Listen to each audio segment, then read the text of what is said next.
दो सर्विस का क्रेज सबसे ज़्यादा यूपीएससी की दुनिया में रहता है। दोनों ऑल इंडिया सर्विसेज हैं, आप जानते हैं इसका मतलब क्या है। ऑल इंडिया सर्विस का मतलब है कि इसका सिलेक्शन सेंटर की तरफ से होगा, ट्रेनिंग वहाँ होगी, फिर कोई स्टेट कार्डर आपको अलॉट कर देंगे, उस राज्य के कार्डर में आपको काम करना होता है। बाकी सारी सर्विसेज आईएएस के एग्ज़ाम में जो होती हैं वो सेंट्रल सर्विसेज हैं। इसका मतलब है काम भी सेंटर के लिए ही करना है, जबकि ऑल इंडिया सर्विस में आप काम करते हैं आमतौर पर स्टेट के लिए और कभी कभी डेपुटेशन पे जाते हैं सेंटर में, तो उसको बोलते हैं ऑल इंडिया सर्विस। आपने सुना होगा ना कि ये उत्तर प्रदेश कार्डर के आईएएस अधिकारी हैं, गुजरात कार्डर के आईपीएस अधिकारी हैं, तो स्टेट कार्डर अलॉट करते हैं, इसको बोलते हैं ऑल इंडिया सर्विस। देखिए, आईएएस सुनते ही आपके मन में जो पद आता होगा वो कलेक्टर का आता होगा, और आईपीएस सुनते ही आपके मन में आता होगा एसपी। क्या बनना है? एसपी बनना है, कप्तान बनना है। और आईएएस समझना कलेक्टर, क्योंकि देश संभालने वाला पीएम, राज्य वाला सीएम और जिला संभालने वाला डीएम। तो आपको लगता है कम से कम एक जिले में हमारी हुकूमत होनी चाहिए। और वाजिद अली शाह के बाद हमारा ही नाम लिया जाए कि इस जिले के नवाब कौन हैं, तो इस जिले के नवाब हम हैं, ऐसा भाव मन में आता हो। लेकिन इंटरेस्टिंग बात यह है कि आईएएस को लेकर हमें बहुत कम जानकारी है। आईएएस बनने का असली मज़ा कलेक्टर होने में नहीं है। कलेक्टर होना तो उसका बहुत शुरुआती स्तर है। आप आईएएस बनेंगे मुश्किल से 5 या 6 साल में, उसमें से 2 साल की ट्रेनिंग भी शामिल है। ट्रेनिंग मिला के बता रहा हूँ, मुश्किल से 5-6 साल में अगर आप ठीक राज्य में हैं और आपका काम करने का तरीका ठीक रहा है, तो आप किसी ज़िले के मुखिया बन जाते हैं। उसका नाम कलेक्टर हो सकता है, डीएम हो सकता है, डीसी हो सकता है, अलग अलग राज्य में नाम अलग अलग होता है, जो भी नाम हो। और यदि आपका काम ठीक है और आपका मुख्यमंत्री आपसे प्रसन्न है आपके काम को लेकर, तो आप लगभग 8 साल तक कलेक्टर रह सकते हैं। पहले 3-4 साल छोटे ज़िलों में, जैसे उत्तर प्रदेश की बात करूँ तो सीतापुर में हो गए, है ना, हरदोई में हो गए, या जो कन्नौज है उसमें हो गए। और जब आप 9 साल की सर्विस कर चुके होते हैं, उसके बाद बड़े ज़िले आपको मिलने शुरू हो जाते हैं। और बड़े ज़िले का मतलब जैसे बरेली हो सकता है बड़ा ज़िला, मुरादाबाद हो सकता है। तो 9 साल की सर्विस के बाद कुछ बड़े ज़िलों में आपको भेजेंगे डीएम बना के, और आप आईपीएस तो एसपी बना के भेजेंगे। इसको एसएसपी कह देते हैं, हमने सुना होगा भाई। एसएसपी का मतलब एसपी ही है, पर 9 साल से 13 साल की सर्विस के बीच में भी चल रहा है, तो वो एसएसपी होता है। फिर 14वां साल जो होता है तब संन्यास पूरा हो जाता है, या वनवास पूरा हो जाता है कह लीजिए। उसके बाद आप उन पदों पर जाएंगे जो पद 24 घंटे जागने वाले नहीं हैं। आप कलेक्टर होते हुए ठीक से सो नहीं सकते हैं, एसपी होते हुए सो नहीं सकते हैं, क्योंकि जो आपका सोने का समय है वो अपराधियों के जागने का समय है।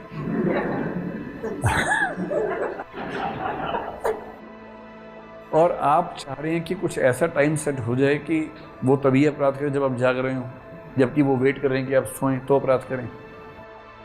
तो जैसे ही आप सोएंगे उससे 2 घंटे बाद फ़ोन आएगा कि जनाब, बोलते हैं अधिकारी को, जनाब हत्या हो गई है, जनाब मर्डर हो गया, जनाब ये हो गया। और फिर वो आप देखते हैं कि 3-4 और फ़ोन आए हुए हैं, डीआईजी का है, आईजी का है, एसीएस होम की मिस्ड कॉल है। वो देखते ही लगता है कि अब तो गया सब। एसीएस समझते क्या होता है? Additional chief secretary home. जो होम सेक्रेटरी एक तरह से मान लीजिए, उसको स्टेट्स में बोलते हैं एसीएस होम। बहुत बड़ा पद होता है। पूरी पुलिस उस व्यक्ति के हाथ में होती है, पूरे राज्य की पुलिस को कंट्रोल करने वाला व्यक्ति। पुलिस को कंट्रोल करने वाला व्यक्ति पुलिस सर्विस में जो है वो डीजीपी होता है, director general of police. IPS का सबसे बड़ा पद किसी राज्य में क्या हो सकता है? डीजीपी। लेकिन डीजीपी के लिए जो नीतियां बनाता है, निर्देश बनाता है, वो बनाता है मंत्री, और आमतौर पर मुख्यमंत्री के हाथ में ही गृह विभाग होता है। जो होम मिनिस्टर राज्य का होगा वो राज्य की पुलिस को देखता है, और राज्य के गृह मंत्री के अधीन जो आईएएस अधिकारी है जो पुलिस से संबंधित सारा काम देखता है, उसको बोलते हैं एसीएस होम। सेंटर में होम सेक्रेटरी बोल देते हैं, स्टेट में एसीएस होम बोल देते हैं, जो आईएएस के लिए बहुत ऊंचा पद होता है।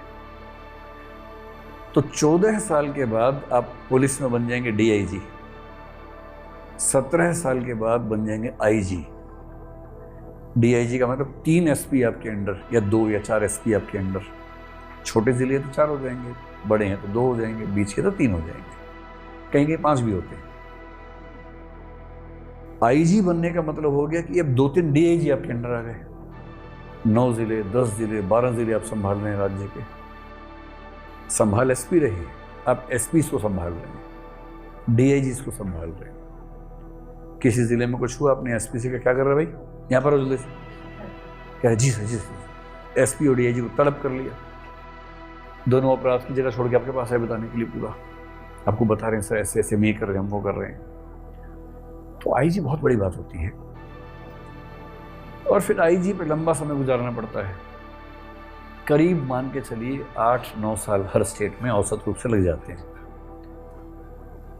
फिर 25-26 साल के सर्विस के बाद बनते हैं आप एडीजी,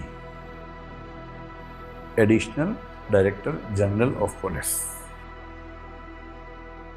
और उसके 3 साल बाद करीब 30 साल की सर्विस जब होती है, 29-30 साल के आसपास, अलग अलग राज्य में थोड़ा ऊपर नीचे रहता है लेकिन जनरली इतना होता है, तब बनते हैं डीजी, डायरेक्टर जनरल। इसका मतलब राज्य की पुलिस में सबसे ऊपर के 4-5 लोगों में आप आ चुके हैं। अब ये सब लोग अपने अपने क्षेत्र के नंबर 1 लोग हैं। एक क्राइम है तो पूरे राज्य का क्राइम यही व्यक्ति देखेगा। तो हर पुलिस के विंग का जो मुखिया हो जाएगा उसको बोलेंगे डीजी। और इन 4, 5, 6, 7, 8 डीजी में से एक होगा डीजीपी, जो होम सेक्रेटरी के साथ लगातार कोऑर्डिनेशन में रह के पूरी राज्य की पुलिस का प्रधान होता है। एसपी नहीं होता है कुछ, एसपी से तो बड़े कितने लोग होते हैं, डीआईजी है, आईजी है, एडीजी है, फिर कहीं कहीं स्पेशल डीजी होते हैं, एसडीजी, फिर डीजी होते हैं, फिर डीजीपी होता है।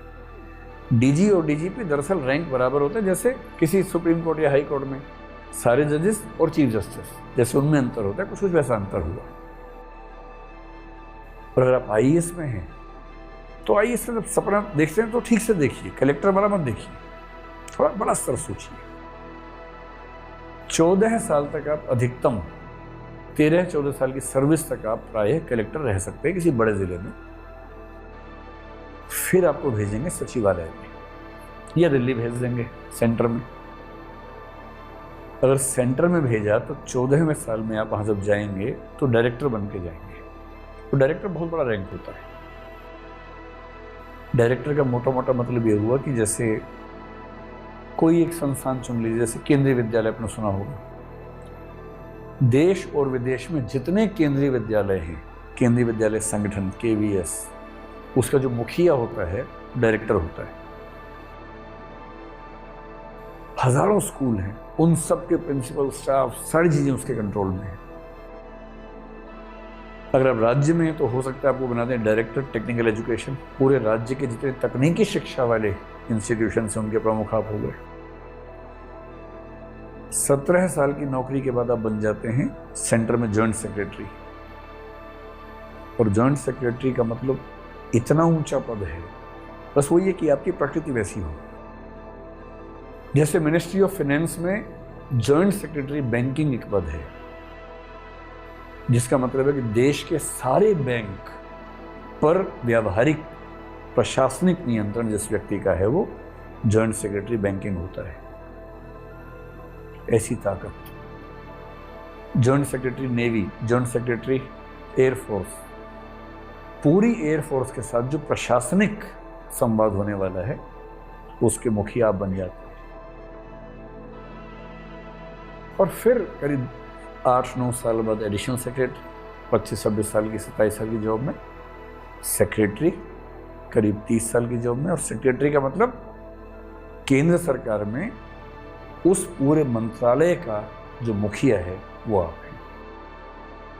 हेल्थ सेक्रेटरी का मतलब ये होता है कि सेंटर की तरफ से हेल्थ को लेकर जितना भी काम होगा उसका अंतिम जिम्मेदार कौन है? हेल्थ मिनिस्टर तो है पॉलिटिकली, पर एडमिनिस्ट्रेटिवली जो जिम्मेदार है वो हेल्थ सेक्रेटरी है। कोविड के समय आपने देखा होगा कि एक आईएएस अधिकारी बार बार देखते थे, राजेश भूषण नाम था उनका, हेल्थ सेक्रेटरी थे। तो पूरे कोविड से लड़ने में जो प्रशासनिक लड़ाई लड़ने का जो सेनापति व्यक्ति था वो कौन था? हेल्थ सेक्रेटरी था। ऐसी एक फाइनेंस सेक्रेटरी होता है, एक होम सेक्रेटरी होता है केंद्र में। होम सेक्रेटरी का मतलब CISF, CRPF, ये सारी संस्थाएं जो है पूरे देश की सिक्योरिटी का जो जिम्मा है इस व्यक्ति के हाथ में है। और देश का सबसे बड़ा सिविल सेवक केंद्र में कौन होता है? कैबिनेट सेक्रेटरी, और राज्य में चीफ सेक्रेटरी। चीफ सेक्रेटरी का मतलब जो व्यक्ति मुख्यमंत्री को लगातार प्रशासनिक तरह से सलाह देगा, उनके साथ मिलकर काम करेगा। और कैबिनेट सेक्रेटरी का मोटा मोटा मतलब जो प्रधानमंत्री के साथ लगातार टच में रहेगा, उन्हें प्रशासनिक सलाह देगा, उनके अनुसार काम करेगा।